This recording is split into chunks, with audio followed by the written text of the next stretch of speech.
Salam, Tarix Hasan İzahda kanalına xoş gəlmisiniz. Mən Səfərova İlahə. Mən bugün sizlərə iki hakimiyyətli xanlıqlar mövzusunun izahını verəcəm. Yəni Şamaxı və Gəncə xanlığını izah edəcəm. İzaha keçməzdən qabaq kanalımıza abunə olmağı, videomuzu like etməyi unutmayın. Şamaxı xanlığı ərazisi Kürdən şimal-şərqdə yerləşirdi. Biz yadımıza salsaq əvvəlki dövrü, Kürdən şimal-şərqdə həmin yerlərdə Şirvanşahlar dövləti var idi. Şirvanşahlar dövlətinə də Səfəvilər tərəfindən son qoyulduqdan sonra burada 1538-ci ildə Şirvan bəylərbəyi yaranmışdı. Daha sonra isə bu həmin bəylərbəyliyin ərazisində xanlıqlar yarandı. Həmin xanlıqlardan da, yəni bu torpaqlarda yaranan xanlıqlardan da Quba xanlığını, Şamaxı xanlığını, Bakı xanlığını misal çəkə bilərik. Şamaxı xanlığının sərhədlərinə gəlsək, xəritədən də gördüyümüz kimi Quba idi, Bakı idi, Cavad ərazisi, Qarabağ xanlığı, hətta Salyanla da həmsərhəd kimi göstərə bilərik. Deməli, Şamaxı xanlığı ərazisinə görə ən böyük xanlıqlarımızdan biridir. Yəni ərazisi böyük idi Şamaxı xanlığının. Və lakin burada müharibələr tez-tez baş verirdi və sərhədləri tez-tez dəyişilirdi. İki hakimiyyətliyə gəlsək, iki hakimiyyətlik deməli 18-ci əsrin ortalarında Köhnə və Yeni Şamaxıda başladı müstəqil xanlıqlar yaranmağa. Bunlardan biri Köhnə Şamaxı və Yeni Şamaxı idi. Köhnə Şamaxıya Sərkarlar sülaləsindən Məhəmməd Səid və Ağası xan qardaşları başçılıq elirdi. Yeni Şamaxıda isə Hacı Məhəmməd Əli xan öz hakimiyyətini qurmuşdu. İki hakimiyyətliyin mənfi təsirləri nələr idi bəs? Deməli, iki hakimiyyətlik xarici qüvvələrdən qorunmağı çətinləşdirirdi. Yəni, qüvvələr parçalanmışdı deyə müdafiə oluna bilmirdilər. Eyni zamanda Şamaxı ərazisinə hücum eləyən qonşu xanlara qarşı da mübarizə aparmaq çətinləşmişdi. Və bunlarla yanaşı, Şamaxı xanlığında Köhnə və Yeni Şamaxı xanları arasında da bir-birinə qarşı mübarizə gedirdi. Yəni, bütün bunlar da xanlığın zəifləməsinə gətirib çıxarırdı. 1763-cü ildə Məhəmməd Səid xan Hacı Məhəmməd Əli xanı məğlub eləyir və Yeni Şamaxını ələ keçirir. Və bununla da Şamaxı xanlığında iki hakimiyyətliyə son qoyulur və Sərkarlar sülaləsinin idarə etdiyi vahid Şamaxı xanlığı yaranır. Yəni, Sərkarlar sülaləsi artıq Şamaxıda tam olaraq hakimiyyətə gəlmiş olur. Eyni zamanda 1768-ci ildə Quba xanlığına da birləşdirir Fətəli xan Şamaxını. Yəni, bunun əvvəli var idi. Çünki Quba xanlığı əvvəl dinc yolla Şamaxını özünə birləşdirmək istəyirdi. Ona görə də bunlar razılaşma əldə etmişdilər və Quba xanlığı Şamaxı xanlığını xarici hücumlardan qorumalı idi. Bunun müqabilində Şamaxı xanlığı da Qubaya xərac verməli idi. Lakin Şamaxı xanlığı Quba xanlığını xərac verməyi dayandırır və bunların arasında mübarizə başlayır. Bu mübarizədə Şəki xanı Hüseyn xan da Şamaxı xanına kömək eləyir. Buna görə də Fətəli xan bu mübarizəni sonlandırmaqdan ötürü, yəni Şamaxını özünə birləşdirməkdən ötürü Hüseyn xanla, Şəkili Hüseyn xanla yaxınlaşır və 1767-ci ildə Şamaxını öz aralarında bölürlər. 1768-ci ildə isə Fətəli xan, yəni Qubalı Fətəli xan Şəki xanı Hüseyn xanı məğlub eləyir və Şamaxı xanlığını tamamilə Quba xanlığına birləşdirir. Şamaxı xanlığı dəfələrlə mübarizə aparsa da müstəqil olmaq üçün 1789-cu il Fətəli xanın ölümünə qədər Quba xanlığının tərkibində qalır. Elə ki, Fətəli xan ölür və bundan sonra 89-cu ildə Şamaxı xanı müstəqil olur. Və müstəqillikdən sonra isə 1789-cu il və 1792-ci illər arası Şamaxı xanlığında hakimiyyət uğrunda mübarizələrlə səciyyələndirə bilərik.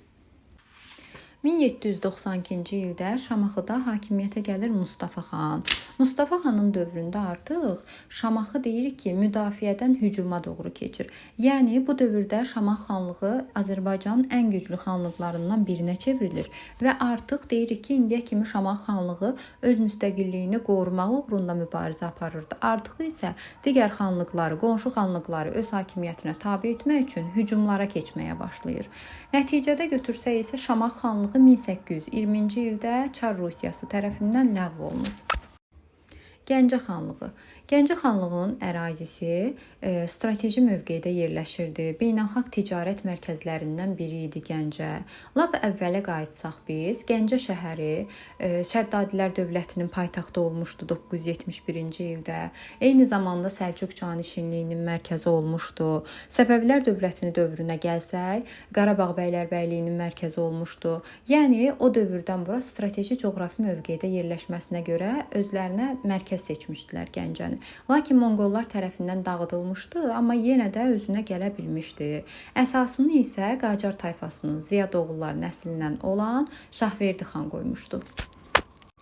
Dediyimiz kimi Gəncə xanlığı ticarət yolları üzərində yerləşirdi.